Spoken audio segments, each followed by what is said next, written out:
In this walkthrough, I'm going to show all the steps that are necessary in order to create a web service. Now, as I go through this, I'm not going to explain very much about all the little nuances involved in creating a web service. There will be literally dozens of videos that you'll be able to watch about each specific aspect of what I'm about to do. But what this is intended to do is provide a high-level overview of all the steps that are necessary from beginning to end in order to create the web service. And then as time goes on, you can study all the individual parts and everything that I did and get more complete explanation. So let's begin by creating a new project. And the new project dialog opens. I'm going to select Visual Basic Projects, ASP .NET Web Service, and I'm going to call this my Hello World Web Service. Select OK. And it'll take a few moments for Visual Studio.NET to create a Visual Basic version of a web service and all the files that are associated therein. And what we want our web service to do is something fairly simple. We're just going to take a string that's passed to the web service, concatenate it with Hello World, and then pass it back out to the consumer of the web service.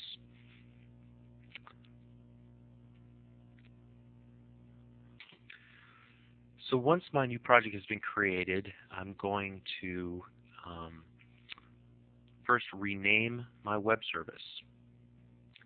I've readjusted the viewing area so that you can see the drop-down box as I right-click the service1.asmx file to rename it, to give it a more friendly name like Hello World. And I'm going to click off of it to make that change complete. And the Solution Explorer refreshes at this point. And now I've set the viewing area back to its original position.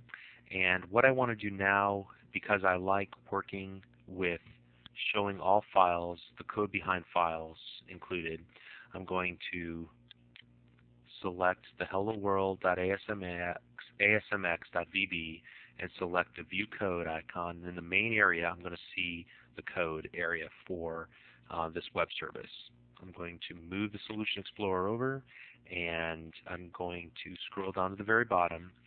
And instead of using the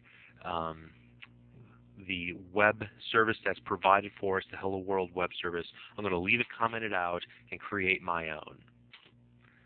Now, to do this, what I'm going to do is type in the following code. I'm going to add a web method attribute,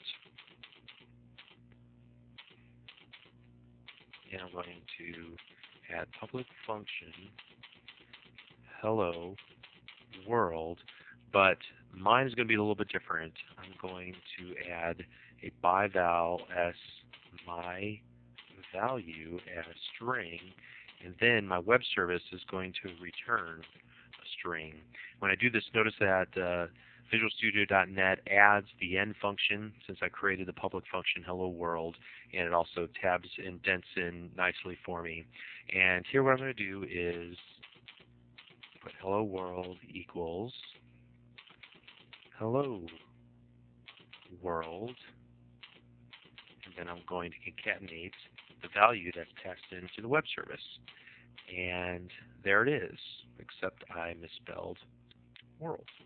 And there we go. So now what we need to do, I'm going to save all the files. Then I'm going to build my project, because even though my ASMX file is an ASP.NET file that doesn't need to be compiled, the code behind does need to be compiled. So I'm going to select build.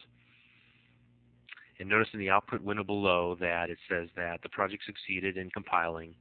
And so now what I want to do is revisit the Solution Explorer, find my file, right-click on Hello World, and select View in Browser. And what this is going to do is bring the test harness, the web service test page for the Hello World web service that I just created, and allow me to test it and make sure that it works. I'm going to close the output window and move the Solution Explorer over just a little bit as the test page loads into the main area.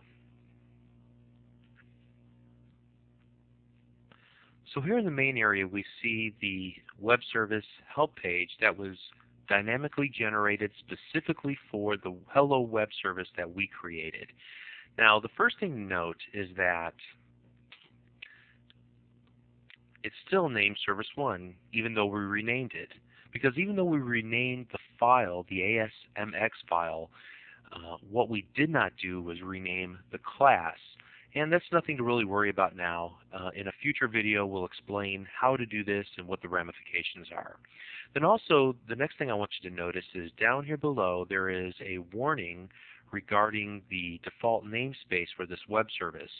By default, it's set to tempuri.org, and what Microsoft suggests is that you change this specific to your own domain to make this web service reside at a unique endpoint.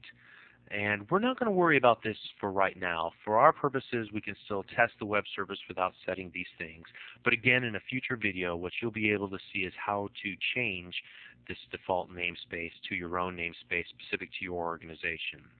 Now, really what we're specifically interested in right now are the two links that are near the top portion of the test page. We can click on this to see the service description, or we can click on this link to actually test the web service. The first thing I want to do is just to get an idea of what the service description looks like. So we're going to click on the service description link, and what will happen is the WSDL for this web service will be generated and will be shown to us in the main area. Now, WSDL is a large topic. It's a specification that defines how to discover a web service, and without getting into too much detail, it basically describes every single thing about our web service, including all of the ways that you can call it and the data types and the input and output parameters. So again, there's quite a bit here, as you can see as we scroll down, all represented in XML, but we're not going to get too involved with that at the moment. Just know that it's there for now. I'm going to navigate back in the web browser that is loaded into the main area, and we're back at the main page. I'm going to click the Hello World, and this time it'll allow us to test this page. And again, we're going to dive into the testing portion of this at some future time, but it gives you descriptions on how to call it via SOAP, how to call the web service using HTTP GET, and finally how to call it using HTTP POST. But what we'll do is use this little test area right here in order to test our web service. Now, something should look very familiar to you. What I was able to do through reflection is to find that we have an input parameter called smyValue. And so we can input a value here, and I'm going to put learn visualstudio.net. And then I'm going to select the invoke button. And what will happen is another window, web window, will open in the main area with the results of our web service. Basically, we sent in learnvisualstudio.net, and our web service appended hello world, comma, and learnvisualstudio.net, our input parameter. Now, if you have a keen eye, you'll notice that the test harness will not return a SOAP message. What's returned is XML, but it's returned via HTTP GET. And so this is a great way to test very simple web services. If you have a more complex web service that you need to pass objects to or data sets or whatever the case might be, then you're not going to be able to use this test harness. But at any rate, this concludes how to create the web service. Now in the next walkthrough, in video 3102, you're going to learn how to consume this web service from an ASP.NET web form and how to use this string, hello world, learnvisualstudio.net, or whatever, and how to display that on a web form. And again, we just want to stress that this video was intended to show you all the steps that are necessary in order to create a web service. But you're probably going to have a ton of questions. There were things that I did very fast that you didn't understand, and that was intentional because, again, other videos within the 3100 series will explain all the little nuances about creating web services, and we'll explore them thoroughly. But at any rate, for the purposes of a high-level overview, we are finished at this time, and thank you for watching.